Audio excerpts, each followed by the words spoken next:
Okay, against e4, what do we like? What do we like?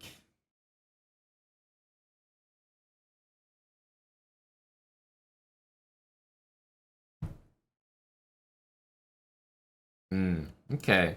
I think Sicilian seems to be a theme today, so maybe a little c5. And of course, against bishop c4, the best possible Sicilian. Not only was I probably going to play it anyway, but bishop c4, too many people play it against the Sicilian. It is not a good move, and e6 is the best way to handle it. f7 is defended, and even though d5 can be played here, I always like playing a6. Now these two squares have been controlled, and b5 is the next move. And even if b5 is not the next move, even the fact that I can play d5 here and not allow bishop to b5 check, even that's preferred. So even that's a good thing about this position. Now I can choose. It's going to be one of these moves, b5 or d5. Question is just which one. Both of them, as you can imagine, are very, very good. So b5, bishop b3, probably just bishop b7, knight c6, and, you know, life goes on from there. The other one would be d5, and then after bishop b3, I'm not sure it would be b5. Then I think the position would be more like knight f6, bishop e7, knight c6, castle, stuff like that. So question is which one we want to do. A little more thematic for the Sicilian, I would say, is to go like this. So I'll do that.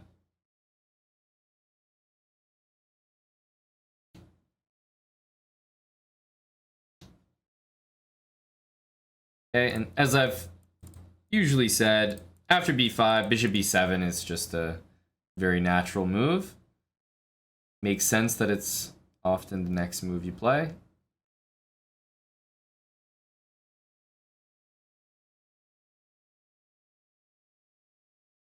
Knight to c6 next.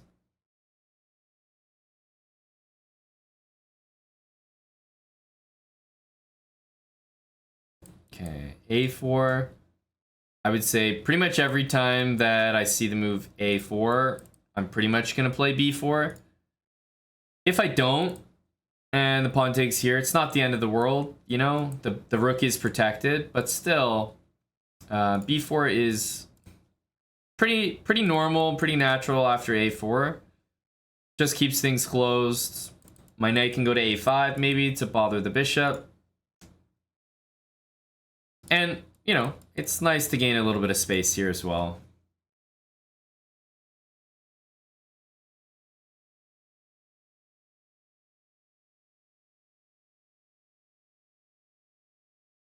Yeah, knight c6 will definitely be the next move. I think he might castle. Maybe knight d2 to go knight c4 though.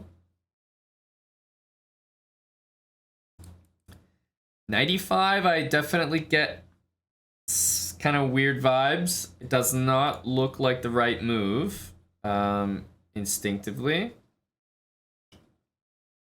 d6 looks great. I mean, basically you just don't want to let the knight exist there for no reason. So my first instinct, and definitely a good move, is just going to be d6. I mean, knight f7 is just nonsense, and knight c4, maybe we can even kick him again with d5. So yeah, I don't buy it. I don't buy this knight move.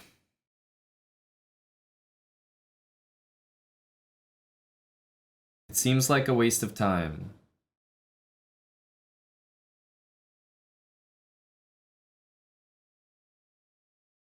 All right, knight g4 is also kind of ridiculous. Knight back to f3, just, I mean, it's not a bad move actually, but clearly then white has just lost time for real.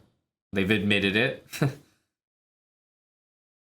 And sometimes that's the best decision, by the way. When you make a bad move, someone makes a move like d6, it's like, knight f3 might just be best. But it's so hard to admit that you just made a move so bad, you have to just undo it.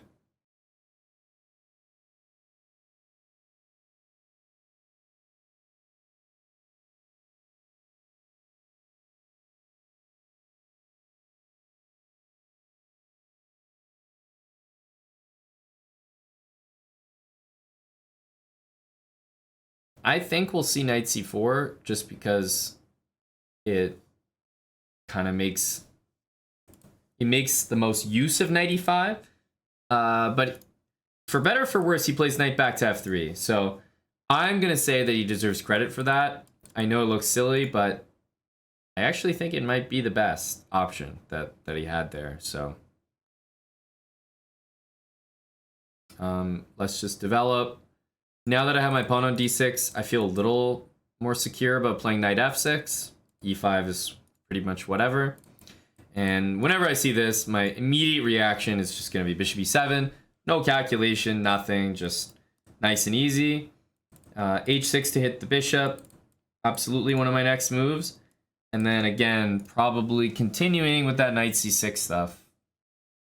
The reason I like knight c6 instead of knight d7, and by the way, both look fantastic, is because I like being able to harass this bishop with knight a5. And I also think that it would be nice to help control, the d4 square a little bit, as well as the e5 square, rather than only e5 from d7. So knight c6, h6, these moves are on my mind here. All right, c3. Now the move knight c6 is so clearly the move that I want to play because it also guards the b pawn. So now it's like a guarantee.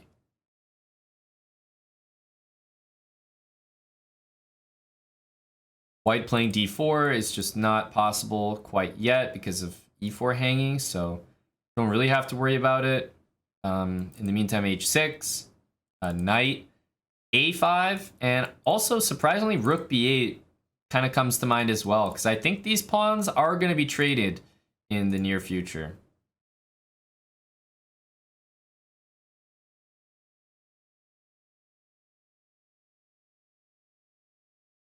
Queen d2. Now, if you guys had to guess why I don't like queen d2, what would you say? Because, newsflash, I don't like it. For him, I think it's a bad move for white. Why is that?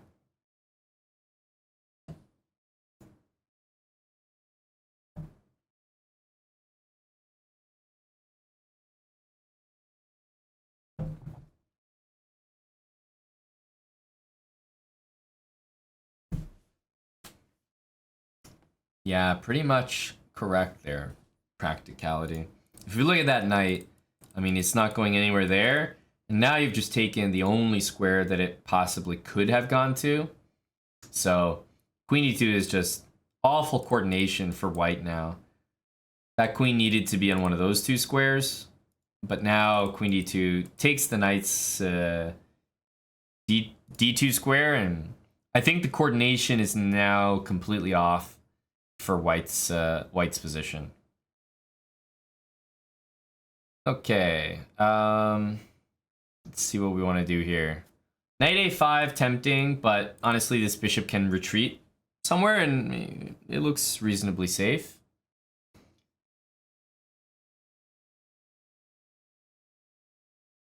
So what do we really want to do?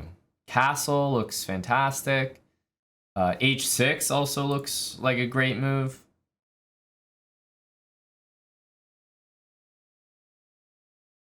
Yeah, maybe both.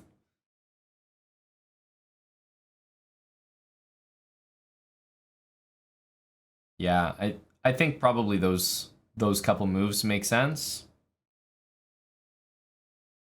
And let's start with h6. See where the bishop wants to go, and then castle next. Okay, that's surprising. 2 bishops, thank you very much. I'm very happy there. I want to get castled next, pretty much no matter what. Knight a5 remains a nice move.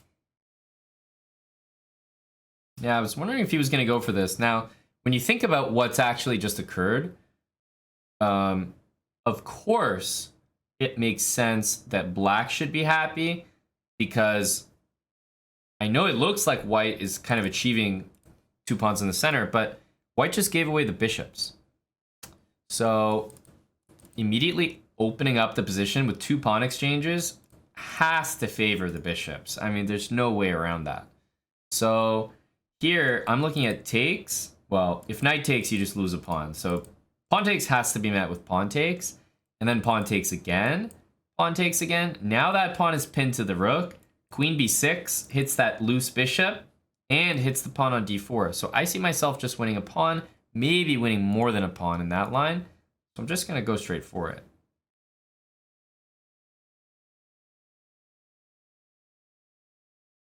All that matters, all you need to know is I just got the bishop pair and white just offered me up a couple exchanges in a row.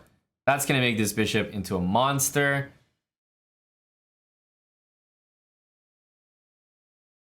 Yeah, or the knight could take, but now as we know, yeah, there's a price to pay for that, and it will be this pawn. So we win a pawn here. The question is just how we want to win it. Pawn takes, knight takes, bishop takes. Like, how do we want to do it?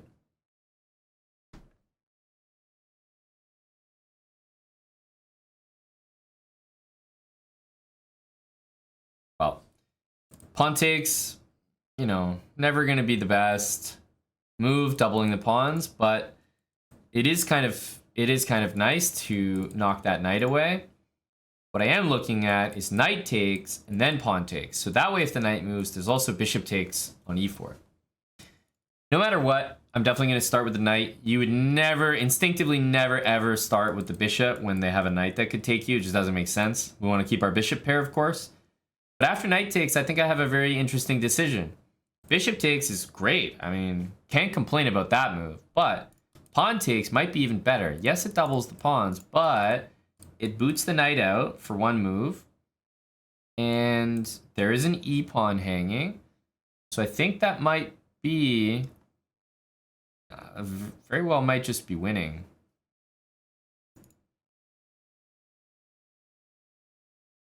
Knight e2, bishop e4, knight takes d4, queen b6. Hits the knight and hits the bishop. And if the knight moves, you lose the bishop. And apart from that, I mean, g2 is also hanging. So again, the position has completely opened up. And I have these 2 bishops that are just dominating the board now. And white hasn't made like serious blunders. It's been small things. Free pawn, this queen d2 move ruins the coordination. Giving away the bishop for the knight. They seem like very, very small things, but they add up. And now, I think after bishop takes, knight takes queen b6, I think there are big issues.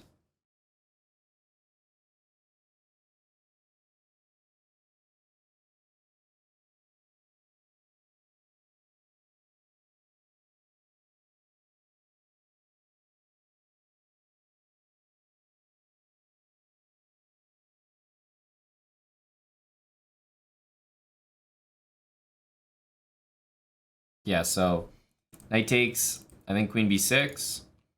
But also, as I said, bishop takes g2 and just bishop back. That's also more than enough, right? I'm going to have 2 bishops there, wide open position, no pawns in the center. Just bishops should dominate the board here.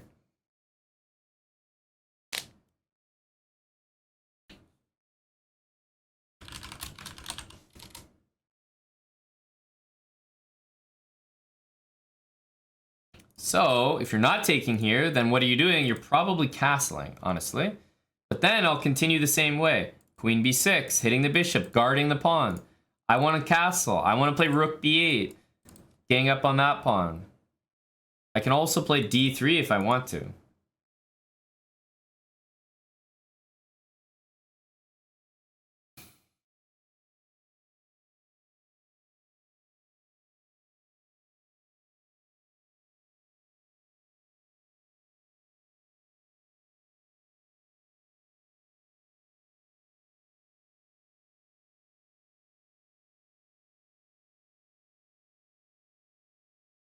It's good that he's having a think here. I think it is a very critical position. Curious if he decides to cut his losses in castle, or if he wants to try to mess things up and even things up by taking this pawn. He should be down at least one pawn no matter what, but I think it might be more than that.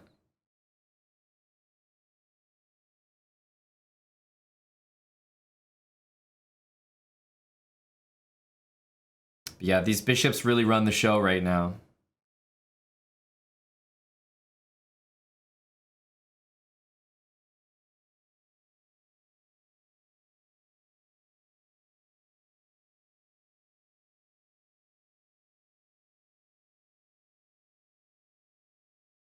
Okay. Interesting move. Well, the first thing I notice is my bishop's attacked.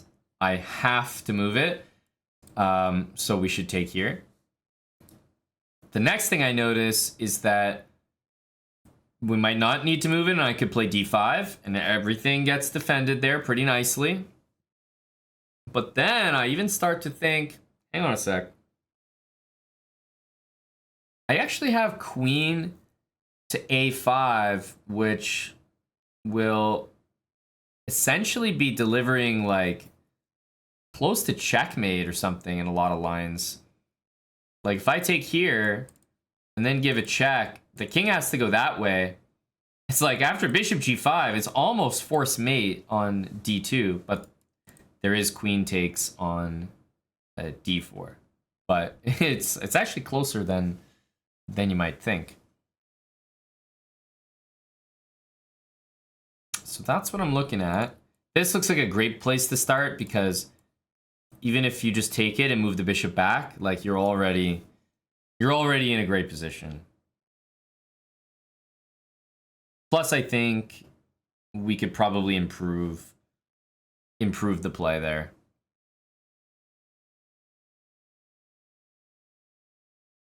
So I think I'm going to start with this. It hits the rook, it gets my bishop out of danger, and now my opponent has to react to me. So I love this, and it also means he can't castle. And after rook to g1, there's no threat of rook g7. So bishop takes g2 should be the first move no matter what. Because if I check, the king goes there, it guards the pawn. I don't like that. This is like a great first move. Now the rook moves. There's no castling this way. Castling that way is just like a disaster idea. So now I can think about what I want to do next. Because I can throw this check in here. I can also just bring the bishop back. Nice and simple.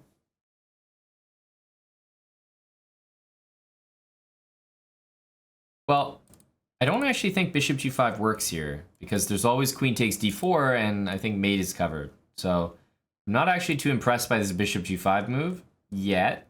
I think I have to hold that idea for later.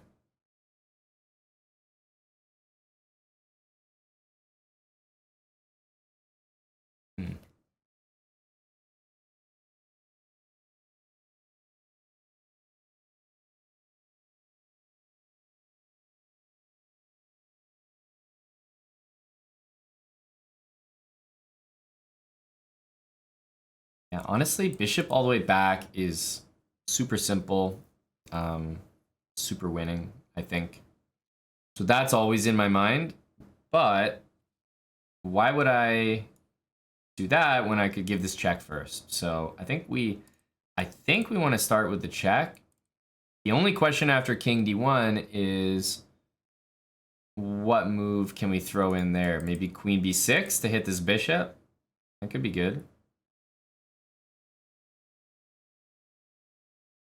I kind of like that. Yeah, I think I'm liking that.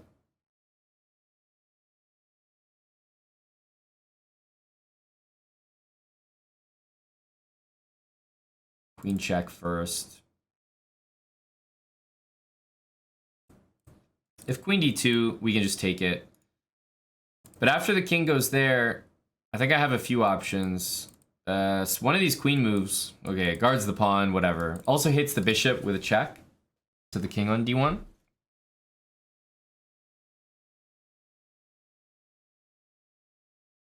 And I would love to play this, but still, that move is bothering me.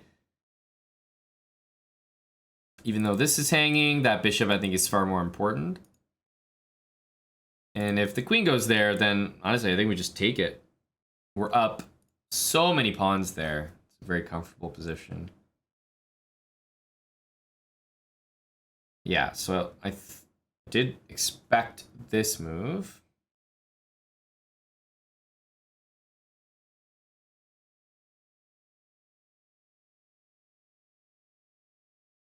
Yeah, something about e5 feels a little strange.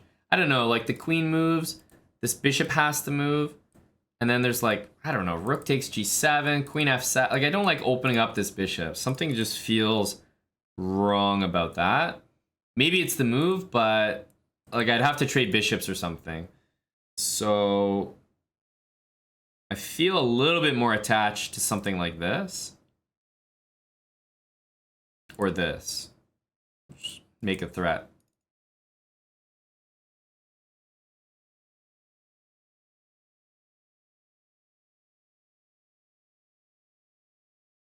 Let's just go here.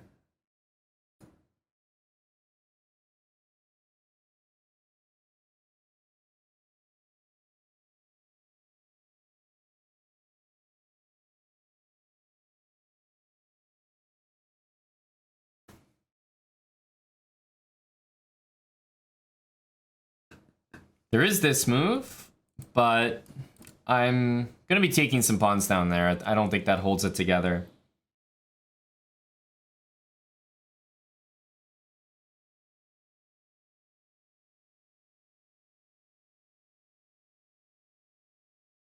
Okay. Well, we have to do this, right? That's the whole point.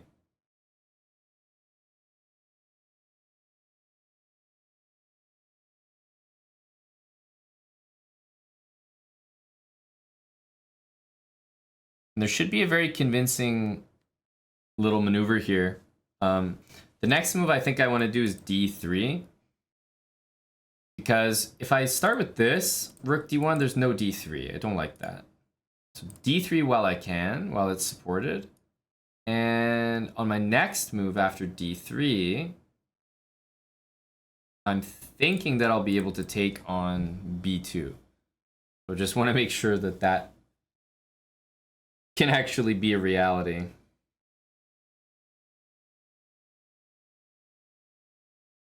And I think it can. So yeah, let's go d3.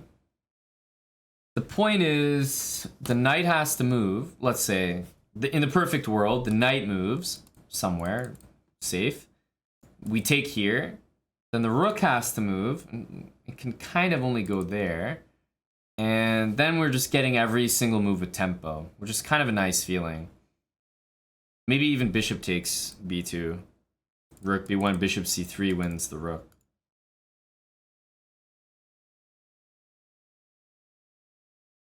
Yeah, I like that.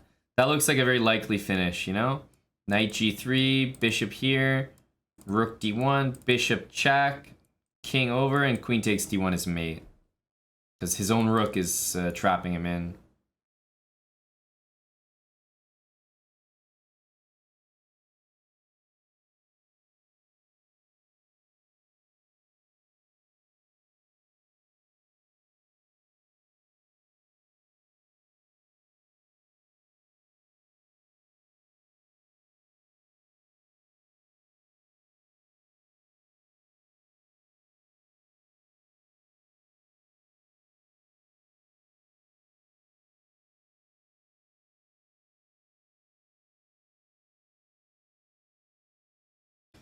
Yeah, I think knight c1, queen takes b2. I mean, rook a2. First of all, at that point, I could just like move the queen, move the queen to c3. Maybe I'm up so many pawns, it's ridiculous. But maybe we could also go bishop c3 check there.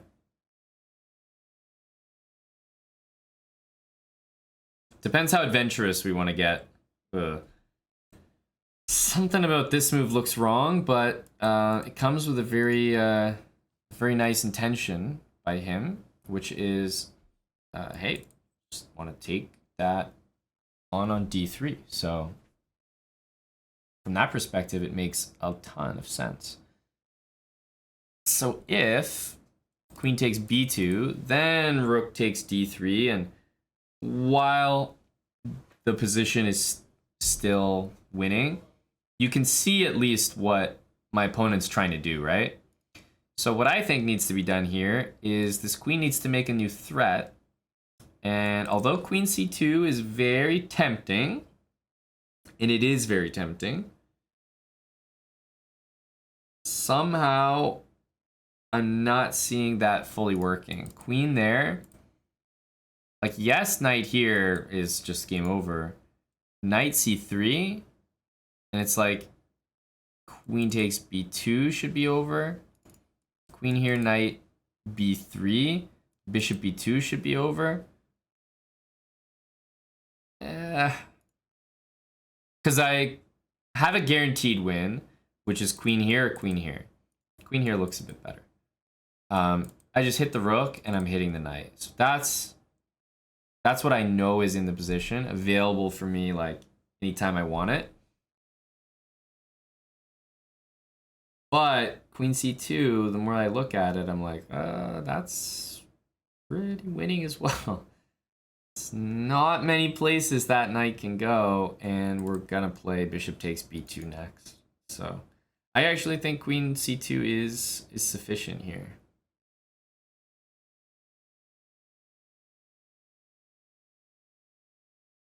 But queen d5 was a really nice option to just guarantee winning material. So I don't think there was a bad choice I could have made there, but I do think I should keep this pawn. But can't be playing moves like queen takes b2.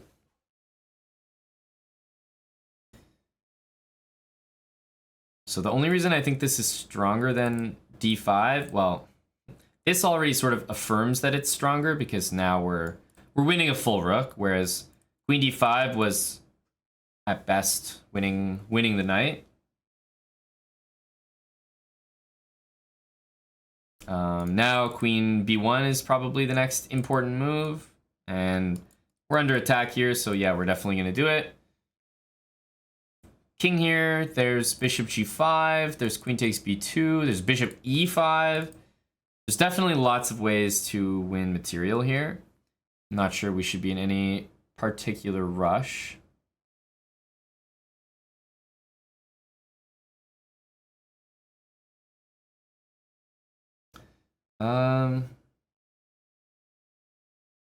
Yeah, also queen d6, important to note, rook d8 wins the queen. I don't know if that will be relevant, something like this.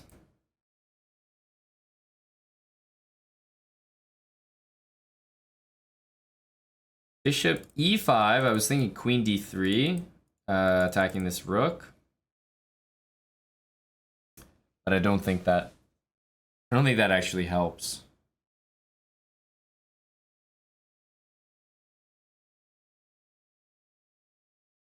Strangely enough, I have this weird feeling like rook here might be one of the best moves. Just intending to play rook c2. But I'm so spoiled for choice here. I might just take a guaranteed piece of material. Yeah. I think those material wins are always there, so I'm gonna go here. I think it's the right choice, but maybe we'll come to regret it. Queen b2 is always on offer, so I'm not in a rush to do it, because if white plays something like knight c3 or rook c3 or some of these kind of moves, no problemo. I have queen takes b2. Also, if the rook moves somewhere, I have bishop g5 winning the whole queen. So the rook is actually tied to that square, and I don't really feel like moving the bishop here is that impressive either. So yeah, I'm just gonna bring another piece in to the attack. Okay, rook back. Well, now there's rook check and rook takes and winning the rook. So there's that as well. Queen takes here, then king, e1, and I don't really have that, but I can always return with my queen. So I like this to start, because if I really don't find anything better, I can always go back with the queen.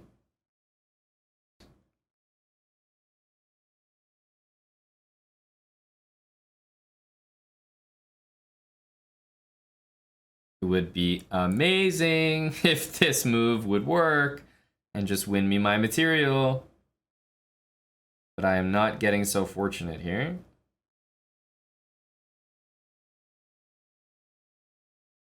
So because I don't have this move, I think I'm going to go with queen b3. My next idea is I want to bring the rook in. So rook down to c2. And then queen down to b1. So almost like a ladder checkmate technique.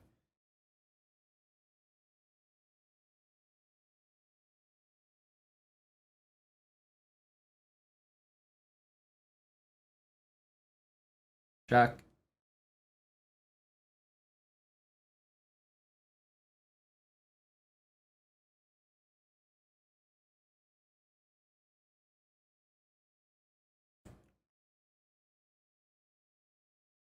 And actually king d1, although there's probably a million different rook moves to choose from that, you know, all look tempting,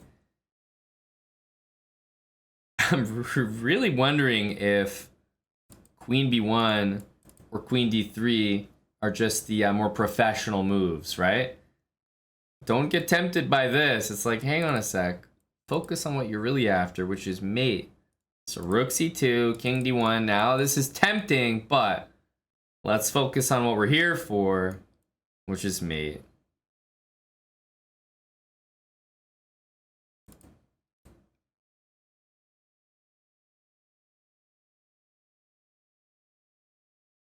Obviously, if you had won the queen there, it wouldn't have been a bad move. You would have won the game eventually, but this is a little bit more precise.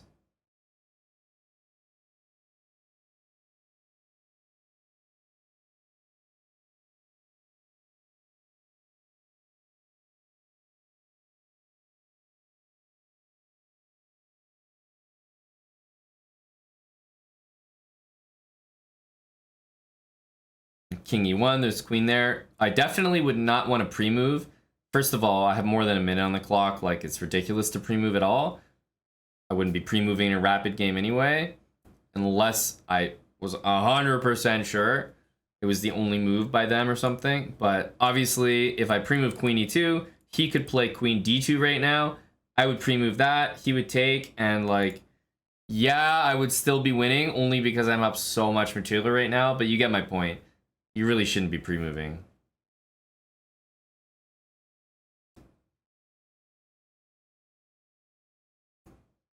There we go. GG.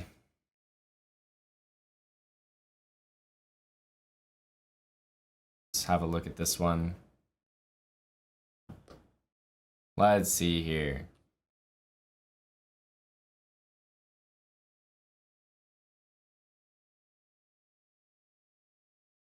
Let's have a look here.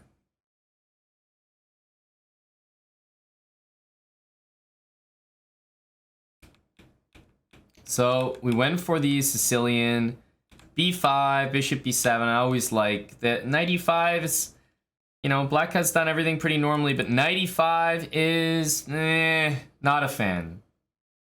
Not a fan, right? It's just like we could just boot the knight out and make a normal looking move, right?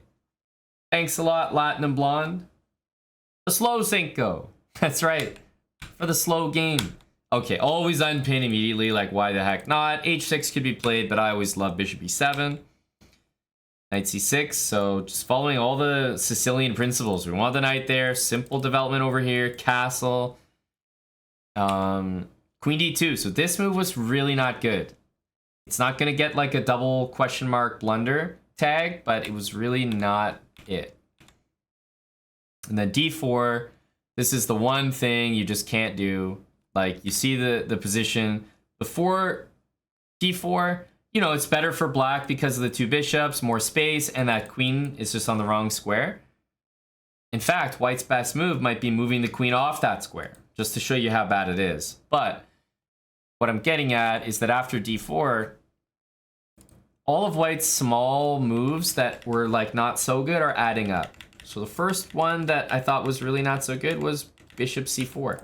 I don't care what book they're talking about. This ain't no book.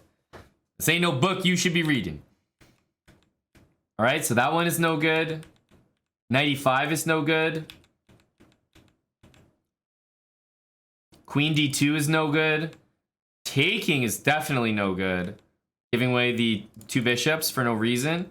And then d4 opens the position, as we see here, opens the position for the bishop pair, and that's like the last straw. All of a sudden, the evaluation of the position is -3, and I'm not even up anything yet. That's how strong the bishops are. Takes, bishop takes e4. Queen here, yeah, we definitely want to start by taking that. I decided to throw in queen a5 check here. I think it's a strong move.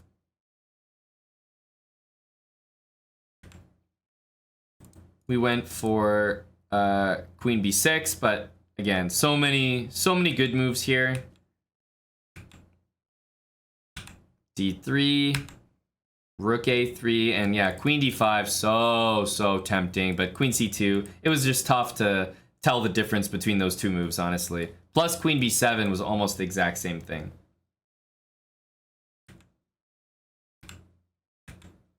And at this point, it's just a matter of cleaning up the position.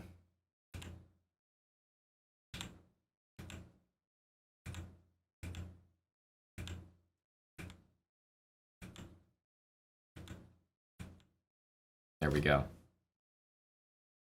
But this was a culmination of a few different things, and the main theme that I saw here that stood out to me was like, okay, wasted time, especially with the bishop and the knight, but then this decision to just give up the bishop like that, playing against two bishops, and then opening the position. This was like the killer blow. That made it untenable for white. Pawn takes, everything opens up. This is what would have happened if white took with the pawn. Queen goes to b6. And you can see there's just huge issues here. Black wins a pawn for sure. And yeah, the game is just almost over immediately. This all comes off the back of those two bishops and opening up the position. So white kind of broke the rule when you're playing against the bishops to open the position up. You really don't want to do that. So d4 was a suffering move there. But yeah, white's position is already not great at this point, so it's kind of tough to say.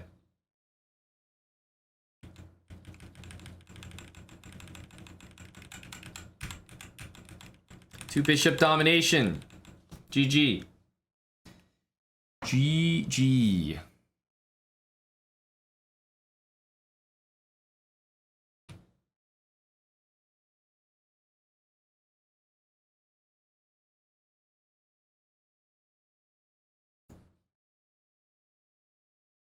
Let me check in with